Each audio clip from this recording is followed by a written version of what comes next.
Hey, good morning, everybody. Welcome back to another Saturday morning performance shift getting started right now. If you ever wondered what it takes to achieve remarkable success, to overcome obstacles and transform your performance in the face of big change, then you are in the right place. Yes, you are. This is Performance Shift, the podcast that will take you on a journey of discovery, exploration, and transformation and give you all the tools to navigate your own moments of change. My name is John Register, and I'm a two-time Paralympic athlete. I'm also a combat Army veteran and author. And I'm Kat Cuppett, an organizational consultant, author, and improviser. And together, we're going to be sharing our expertise and insights into how we can navigate change and find success in the face of adversity. Yep, you are here with us live right now. And then if you want to go back and listen or suggest us to your friends, we are up on Apple, Google, and pretty much anywhere where you catch your podcasts. Please search and download the episodes. I'm so excited about that. Like we took us so long, and then now it's actually moving. We are actually forward. up. Yep. So if you've been enjoying these episodes, please select that notification bell from wherever you're listening to and share it with a friend. We want to see your face in the place as well. That's right, we do. John, we have incredible guests who come and talk to us. And I'm always sort of secretly excited when we just get to have a conversation together one-on-one and do a little deep dive into your work, and which is what we get to do today. Well, we do yours like every week because we get a chance to play a game. I know. I sort of, whatever comes out, I have this improv filter that I can slap on it. But that's the fun. That's the uniqueness about this, right? That there is, we can play these games, which are really learning modules of practicality of how you can implement the episode that you're listening to. Yeah. One of the ways we say it at Coppet is improv is the gym, right? To use a sports metaphor, we are exercising certain mindsets and muscles, and we can do a lot of talking about that, right? I mean, you speak about it brilliantly, but one of the things that is important about your work is that it's not just knowledge, right? It's not just spraying words, but then how do you make that practical, and how do you exercise and get stronger the way you would any kind of physical skill? I think that's when you said gym, you said exercise the gym. I'm glad you did the muscle because I was thinking gym like a gym. You all are a gym. You are a stone. The stone. I like that too. and with the improvisation, gyms get brighter and shine brighter when they're pressed upon and pushed and strengthened and fired. Through the fire, they get refined in the fire. So that's a whole new metaphor.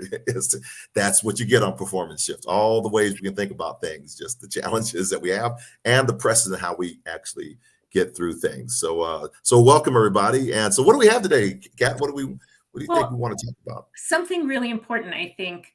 The last episode with Kristen Van Genhoven, we did a little storytelling activity at the end. And then this week, you've been at the National Speakers Association conference, I know. And it's gotten me thinking about this really deep and wide part of our work, storytelling, and how it relates to not just formal storytelling, which I hope we'll get to, and how do you share your story as a speaker and tips for that. But even before we get there, what is the power of story internally?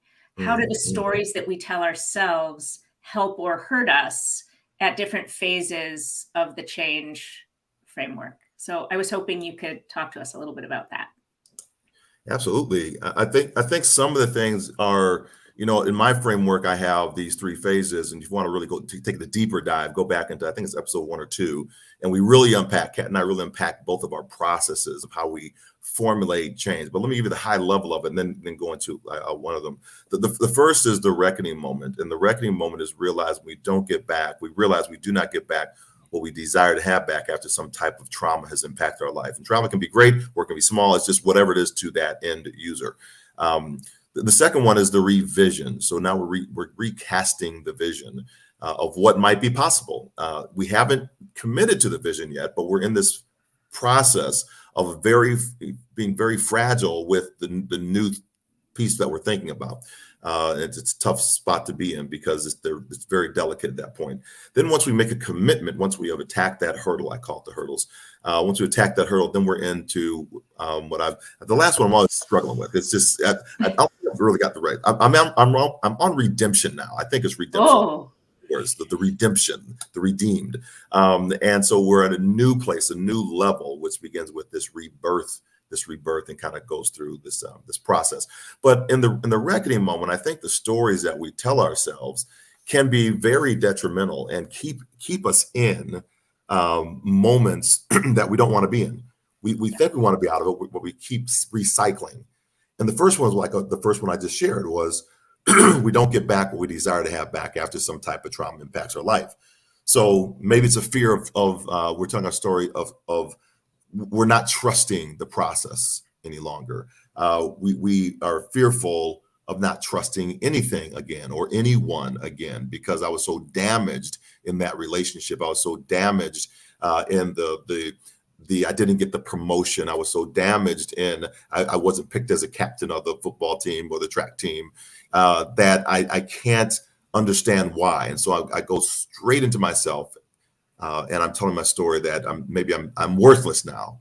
And so there are these narratives that we begin to replay. I'd love to get some of your feedback on some of those that I was just talking about. I have some more too, but well, yeah. Well, let's take them one by one. I yeah. I think that what you're pointing to and is this idea that the something happens, right? There's a experience, and then we make meaning of it. Try to make meaning of it is in fact a storytelling activity. Right? So I just want to highlight that in terms of what we're talking about. That story is something beyond just sharing an anecdote or a bedtime routine with our kids, but it's the way our brains are working all the time. Is that we make stuff up, right? We make up stories, and so at these different phases, if I'm understanding you correctly, of change, we are prone to, maybe vulnerable to, different kinds of storytelling activity in our heads that may not help us so much. Right. Did I get that right? Yeah, I think so because we can tell ourselves a narrative in the story because you're right. We're telling ourselves stories and a narrative all the time. And if we can tell ourselves a negative narrative, we can also tell ourselves a positive narrative. Right. And the challenge, and what happens is we have to understand why is it that we so quickly gravitate to the negative narrative? Why are we prone to do that? I mean, that's a question. I don't know. Well, I don't have the answer for it, but it seems that's always yeah. most of the case. Yeah, I don't know the answer, right? And I think that as we were saying earlier, I think there are muscles that we can exercise to help us note what are our habitual storytelling ways of telling stories and how that's helping or hurting us. One of the thoughts that I have is in this first phase, we have stories of ourselves and our lives and our values and what's supposed to be true and what's good. And then if something shifts majorly, and you use the word trauma, in your case, losing your leg, I think people is like, oh, that's very obviously trauma, but it could also be getting married or getting a promotion, right? That's also in some ways traumatic to us. I think in part because we can't trust these stories that we've had about ourselves or the world anymore. Yeah, that's right. And I think the other thing, Mark Hunter's on. Thank you, Mark. I know that they just had their show that's up. They do this amazing show with Meredith Elliott Powell and Mark Hunter, Sales Logic. It comes on at 6:00. So if anybody that you're listening, go check them out. They're brilliant folks. So love the insights on how stories we tell ourselves impact our own thinking. And I think that's exactly right. We are in a place where where I think it sometimes comes from is the narrative that's been generated in a family environment, whatever that family is to you, the relationships, the friendships that you might have. And so birds of a feather sort of flock together and the narrative just kind of just goes downward. And because we don't want to look, we want to keep our sense of belonging, we begin to tell ourselves these stories that keep us inside of the group, Mm. that keep us there, keep us locked into that. So that's why we all have this group over here, and we have this group over here, and we have another group over here, and they might not, talk to each other or agree, and then they think their point is absolutely correct and right, and we just keep on running these narratives over and over and down these kind of downward tracks. Yeah, it's one of the reasons I've been on a crusade against personality type indicator instruments, which a lot of my clients love. They're like, oh, please do DISC, please do Myers-Briggs for us. And one of the things I really dislike about them, other than a lot of them don't have construct validity, is that I feel like it reifies the stories we have in our heads about ourselves, right? So you ask me questions, I answer a survey that says, oh, I'm like this. And then that just reinforces whatever story I have about myself. And it can be limiting instead of expanding. I do that for other people too when I start labeling them, right? With any kind of label. But maybe even most importantly, I'm doing it to myself. So like, this is who I am. This is what I'm good at. This is what I'm not good at. This is how I respond or behave in a given situation. And we can go along our lives just sort of having these stories about ourselves, which are contextual at very best. As you say, Yeah. so this group, I'm different from this group. Yeah, it's interesting because I was at a conference yesterday, and it was in a beautiful place, Glen Erie, with a great, some really fantastic folks, and I was on a panel. But the first activity was one of those grouping activities. I'd never seen it before, and I was actually pretty blown away by how it happened. Yeah. That we all chose, it was pick a card, and then take all the cards that you think that you identify with. Yeah. You can only take 4. Yeah. And then you go around the room and you pick up other people's cards, and you're trading them out to saying, and then you discard the cards that are not like you, right? So you don't. It's definitely not me. I'm not a detail-oriented person. That's out of my book, right?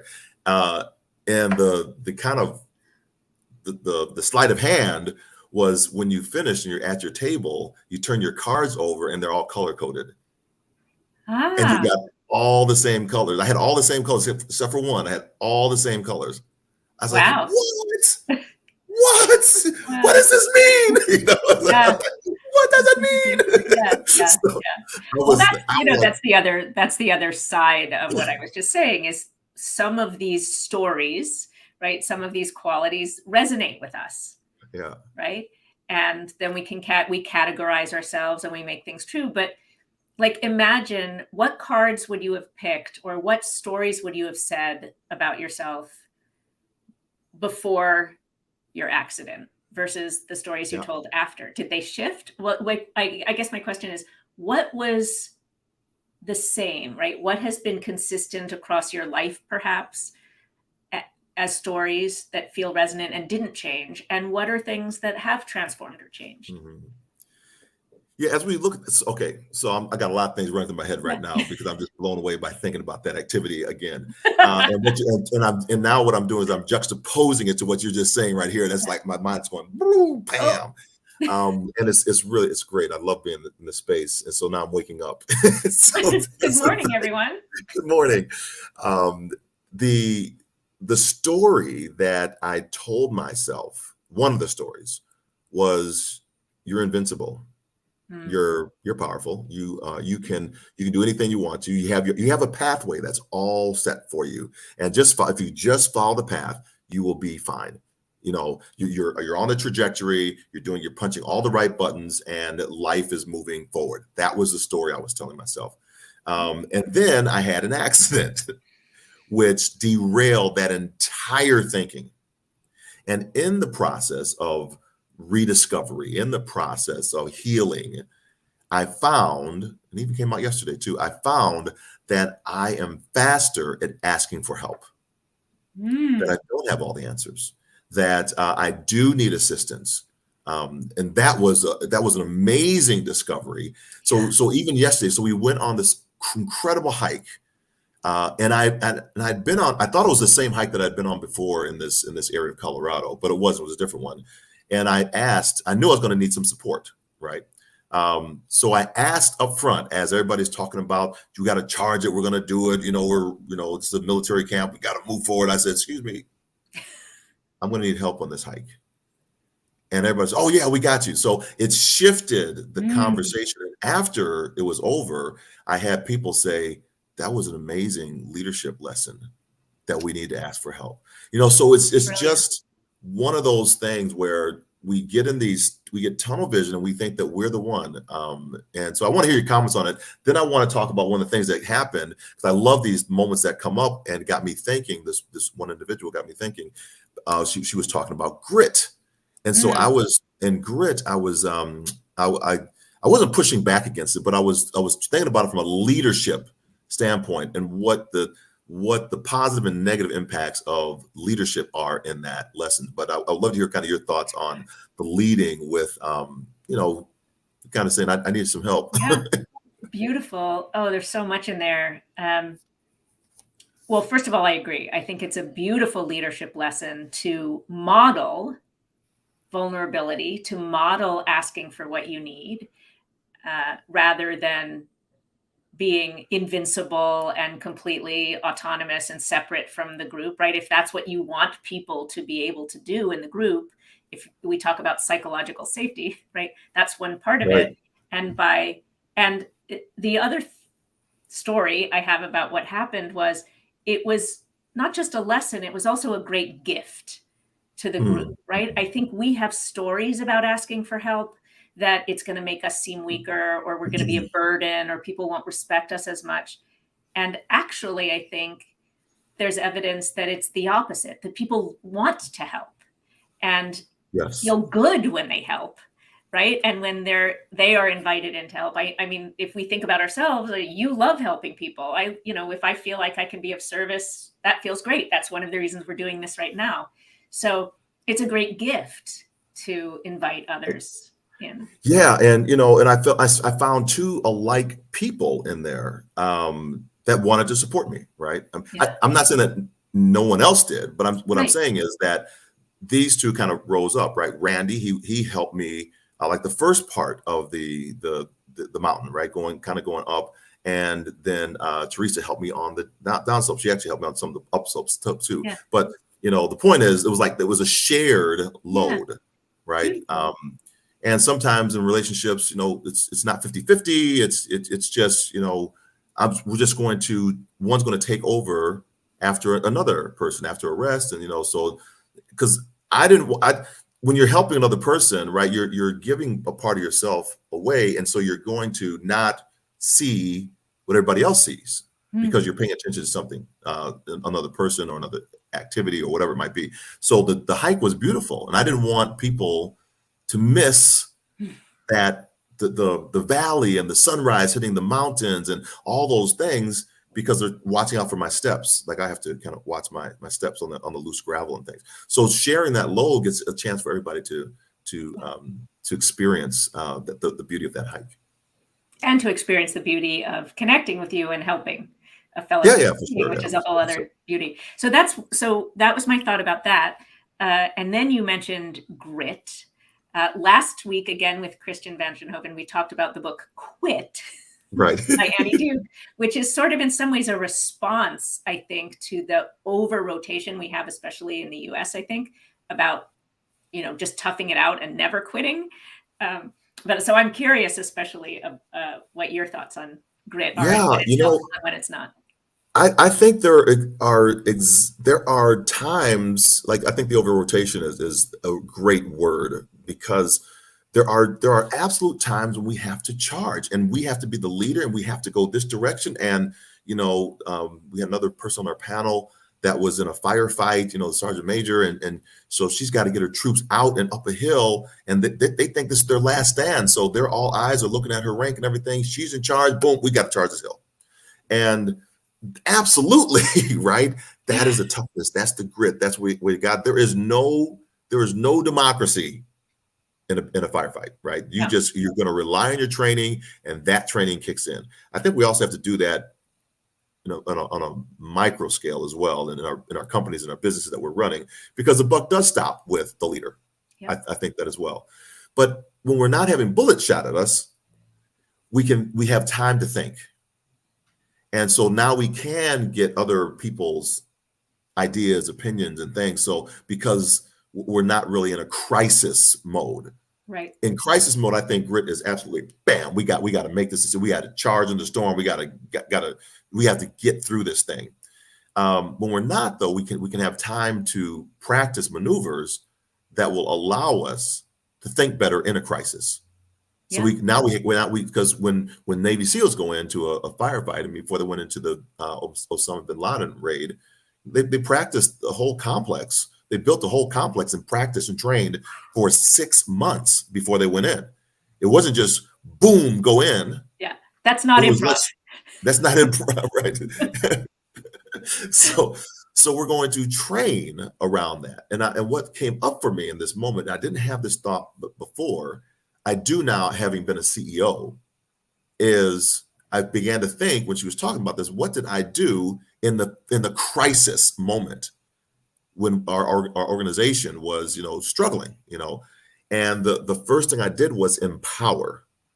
Because I didn't have all the answers, right? I just did not, I couldn't, they had this top-down leadership before. And sometimes when we're charging, what happens is all of the decision-making filters blocks at one person. So we can't think outside the box. We can't think outside the shoe, or whatever you want to call it.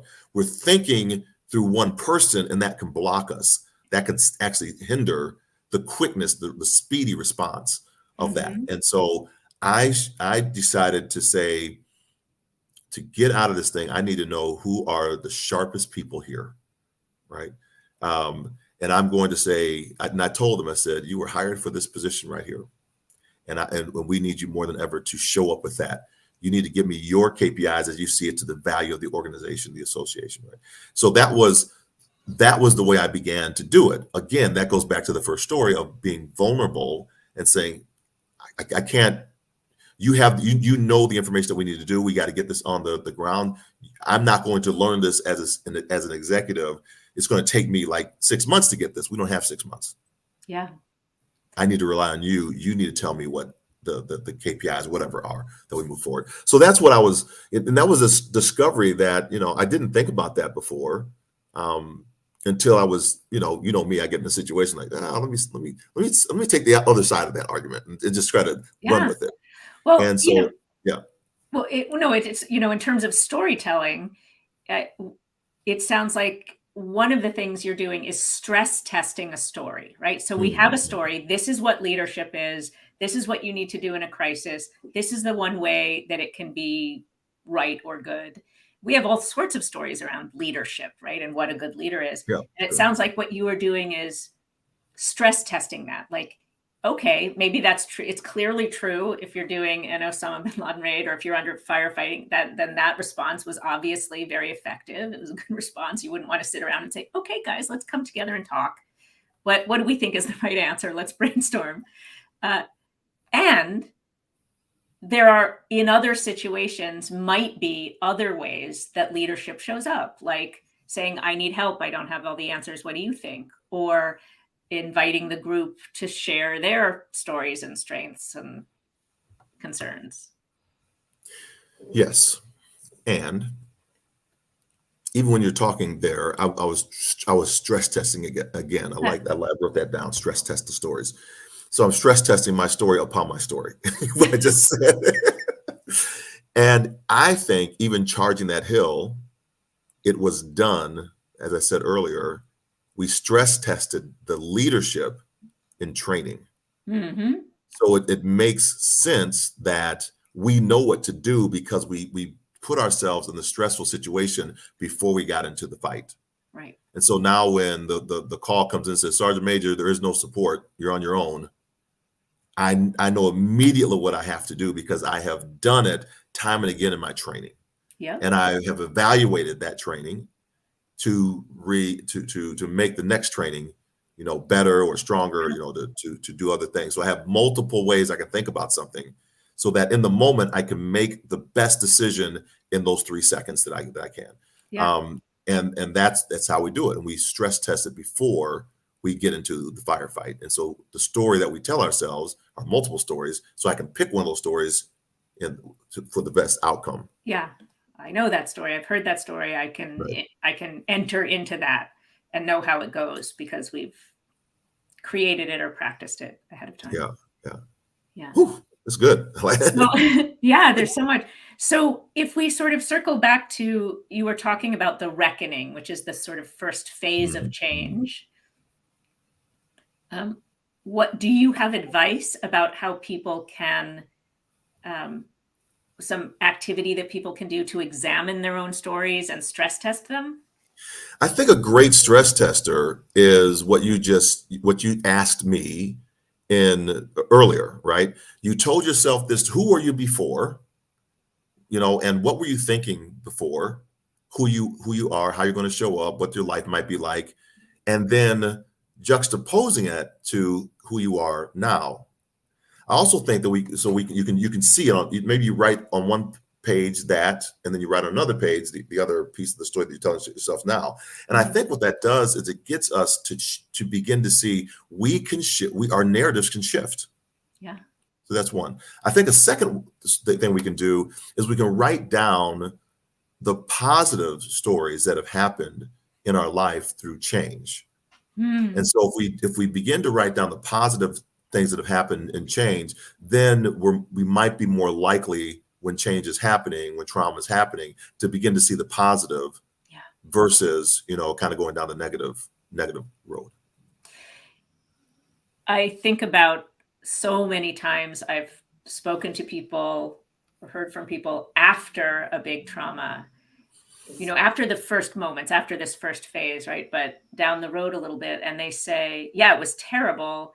And I wouldn't change it for anything. Like I wouldn't go back. I wouldn't give it because I've gotten so many gifts, or I've learned so much, or I've grown so much because of what's happened. And there's all sorts of psychological examination of that, right? We try to make the best of things, because we survive, we're survivors. But I do think that it's true. So I'm curious for you about that piece of it, like um, finding the positive in the new stories. Yeah, I don't know where it came from for me. Maybe it's modeled by my parents, I don't know. But I think that I tend to look at life as this will pass. Mm. This too will pass, right? That's generally my lens of seeing things just as a human. Yeah. And I know others, others don't have that, and so I'm very respectful of that. Other people see it, very different. And so when people say things like, "Is the glass half empty, or is the glass half full?" I'm thankful there's water in the glass, or there's something. Right. So that's Yeah. kind of how well, what does it matter? I mean, there's water there, and it depends upon whether we're filling it or whether we're drinking it, if it's half empty or half full. Yeah. So it's a values thing. If I'm going to sell that half glass of water, um, to somebody that got an abundance of water, maybe I can sell it for a quarter, right? Yeah. For someone that just came out of the desert, who is just they've been parched for a day, they might pay $100 for that water, Right. right? That's So right. it's just a values thing and where we are in our moments with the stories that we have. As we said, we started to stress test those stories.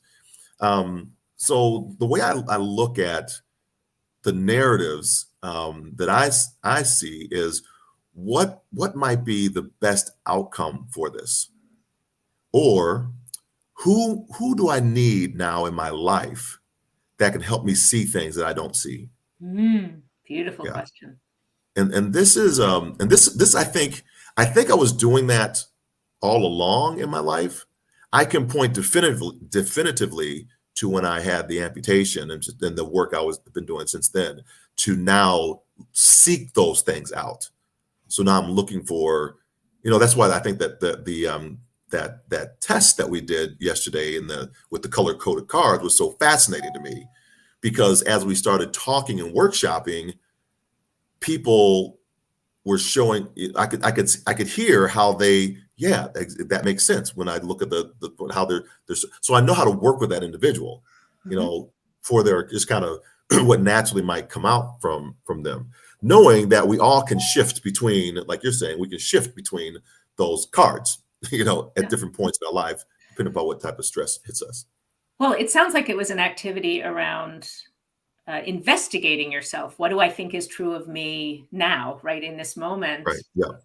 And what can be very valuable, and what feels true for other people, and what's, whether it's a story or something more innate, whether it's a consistent story across our lives or a momentary and contextual story, it can be helpful to know what that Mhm. is. You may, And when you said, oh, no, go ahead. I want to interrupt just real quick. I want to do a quick, so in your comment, in your framing, he did say that this is not like DISC. It's not like anything else. Don't think of this as not a Yep. personality test. It's not that. So he did preface that Yeah. before going into it. Yeah. Yeah. Any chance to sort of examine ourselves, and how am I thinking and what stories am I telling? It feels, first of all, it's fun, right? And it's Yeah. interesting, but also I'm sure it has lots of insight. When you said, this too shall pass, that sometimes somewhere you learned that, it made me think about my mindfulness practice that I Mm, started at the beginning of COVID. It's been mm, a few years now. Uh, and really at the heart of that is everything is temporary. Everything is temporary. And how do I separate my experience from my reaction to my experience, which is mhm, just another way of saying to the story I'm making up about my experience, right? So this is good, this is bad, this is pleasant, this is unpleasant. Um, this is going to go on forever. It's never going to be different. Whatever those thoughts and feelings are, I think mindfulness meditation is just a practice of being able to see what's happening and what we're making up about it, and then detach from being too detach a little bit, right? Not being too attached to, oh, the story is true. yes. I'm not going to share this because I can't. I want to share, but I can't share it because I didn't get the permission from the person, so I'm not going to share it. But I'll share the construct of it. Yeah.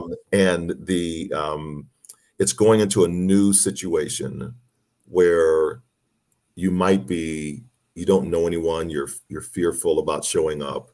Maybe it's a networking event or something of that nature, and you're like, oh my gosh, this just makes me anxious about this. And then you arrive and it's like the best thing that ever happened, Yeah. right? And that's the so we just don't know why couldn't it have been the best thing that ever happened before we even arrived. And those are the stories that we continue to tell ourselves. It becomes this negative narrative. Oh, it was the best experience ever. Positive narrative. Yeah. Brilliant. I love it. Um, we've only gotten really to the first phase of those three in terms of storytelling. And if I were going to summarize what we're talking about, I think it's that we have certain set stories that we're attached to. We don't even think of them as stories, right? We just think of them as the truth. And then if something happens, some major, big or small event happens to challenge those stories or shift our expectations, then we're confronted with, oh, now what's true? Now what do I believe? Now what stories am I telling? And that for many of us, that can be very scary, or we can sort of lean into a negative narrative. Not all of us. My mother, for example, when she was diagnosed with breast cancer, her story was like, I'm going to be fine. And this is just going to be uncomfortable for a while. And I'm sort of annoyed. Now, she was in her 40s, in the 70s when she had breast cancer. There Oh, was lots of reason to be really terrified, and she had young children. But that's sort of what she ended up being right, luckily. yeah. So I don't know, all of us go to negative stories, but that feels like Yep. it's easy to do.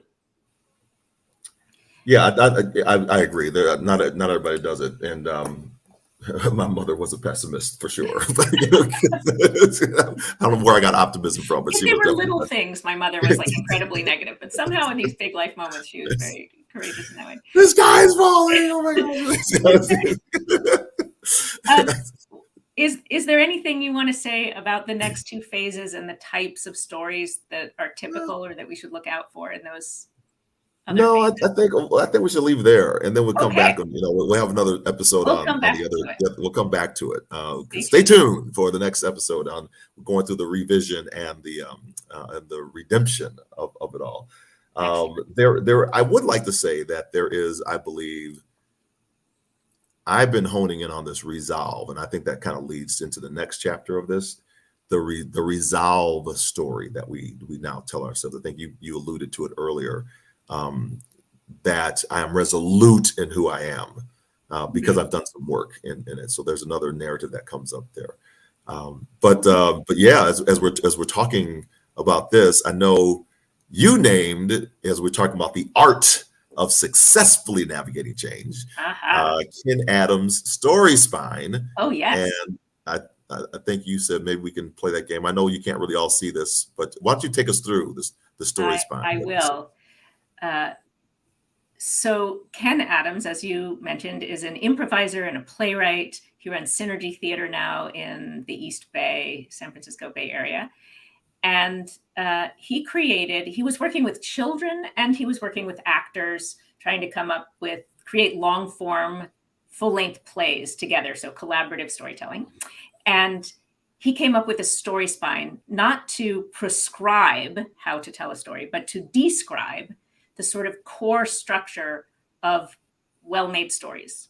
So you can take any story that you know, your story of your life, the story of Romeo and Juliet, your favorite movie, and it mostly fits into the story spine. So the story spine can be a good tool when you are thinking about communicating your story or making sense of your story to yourself, for coming up with those different structures. So if we look at it, there's the platform, which is sort of the routine when the story begins, how things are. So once upon a time, there was a guy named John who was in the military and was an elite hurdler and was on his way to the Olympics. The catalyst is what shifts the route. And he thought he was completely invincible and he could do everything and he knew exactly how his life would go, right?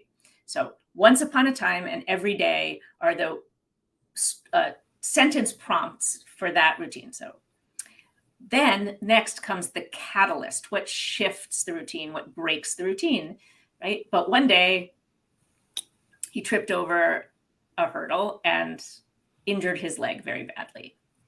The next bulk part of the story, so like an hour if you're in an hour 15 if you're in a 2-hour movie, are the consequences. What happened because of that, right? Because of that, you had to revisit your sense of yourself. Because of that, you went on a long journey to reestablish relationships and get new dreams, right? Because of that, you realized that you did need help and you did need other people, and who you surrounded yourself was as important as what you were doing. Until finally, you were able to achieve amazing goals in this new reality with the help of your family and friends and colleagues. And ever since then, you've been sharing the wisdom that you gained with other people through storytelling and training. That was beautiful. So I sort of stopped. The last two parts that I did there were the climax, which is the until finally. So given everything that's happened, what's the question of our story and how does it resolve? And then the resolution is the new routine. Love it. The story spine. I was presumptuous enough to try to tell your story for you. How did I do? You did a great job. It's like you knew me.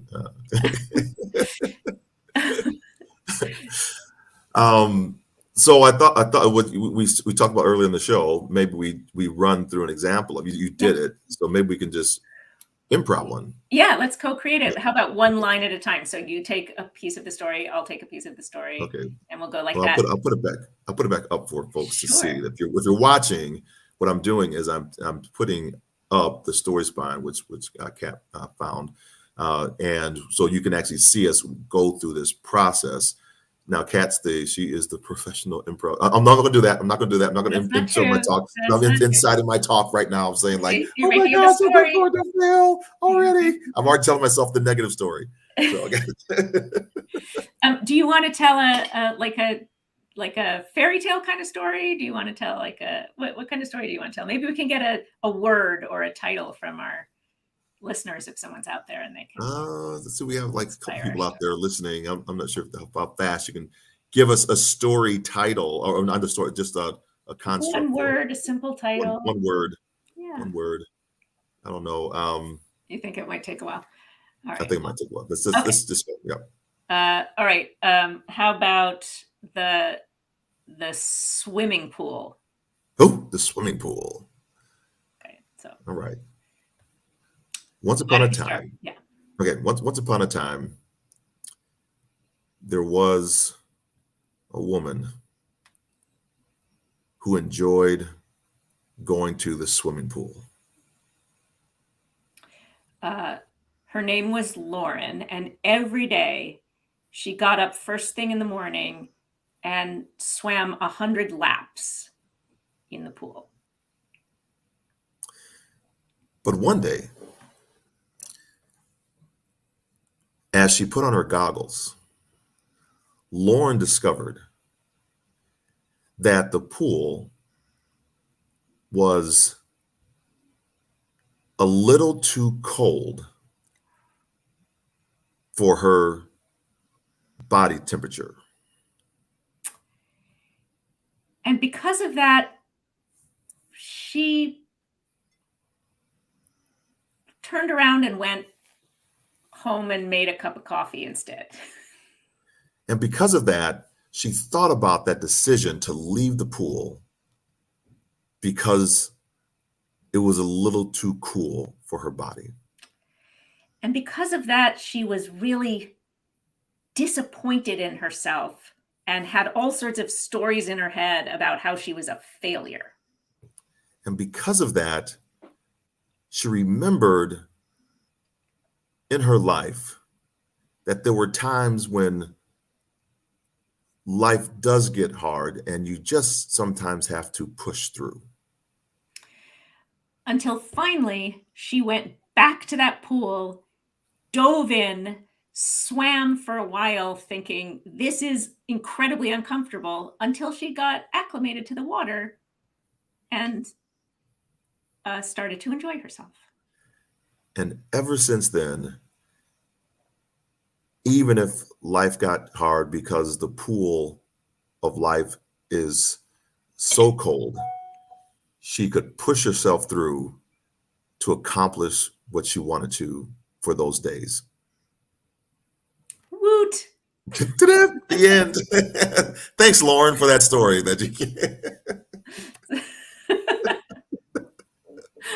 Oh, wow. So what do you think of that story, John? It was fun, Yeah. from what we talked about, like in the past, it was interesting to see the muscle of playing with your partner Yeah. and trying to build on what they were saying, right? Yeah. And then taking leads in what we have talked about earlier on in life and say, oh, maybe we can go this direction and weave back into what we've been talking about. So that was cool to see that narrative in those one sentence, the one sentence story spine. Yeah. I agree. I think there's something about doing it collaboratively that's different from, how you're telling your own story in life and in this activity. Often we're co-creating stories with other people, right? Here's my Right. version of it. What is my partner telling me about the story of me or my future? My alarm's going off. 1 second. Yep. Sorry about that. No People. problem. Life happens. So, as we're co-creating the story, what do I do when someone gives me an offer in my story that I'm like, no, what do you mean she went home and had a cup of coffee? That's not what people do. We're telling a story about overcoming adversity and you're going to have her go home and have a cup of coffee? No. But then, okay, how do I bring that co-created meaning together and how do we accept and Yes. build with that. Yeah. I love it. It's great. So Woo! if you have your own stories you want to tell, you can try that story spine with your teams. You can tell, try it with your spouse maybe or significant other. You can tell it with your children and just try to do it. I do it with my grandchild, and we have fun telling stories, making up these. She's amazing at the game because children just have no filter. They just have no Yeah. filter, and it's beautiful to just kind of see her just explore with what you mean. I can say anything you want to say, right? So it's it's I love it's it. it's fun, yeah, for that.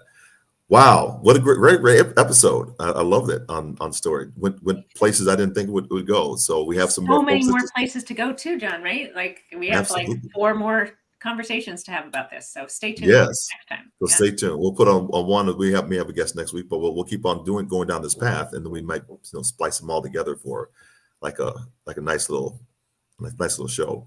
There you All go. right. So do you have any other closing thoughts before we get ready to jump out of here? Well, I'm just noticing that you have a book called The 10 Power Stories to Oh, Impact that's Any right. Leader. So that's relevant. I do. and you have one that is called Training to Imagine, and that is that has been a godsend for me on many times when I have been trying to think about something to do for an activity for some of the people that I work with on a day-to-day basis. So try to pick those books up. Go out there and find it. You can find Kat on Kat Koppett, Koppett KOPPETT.com.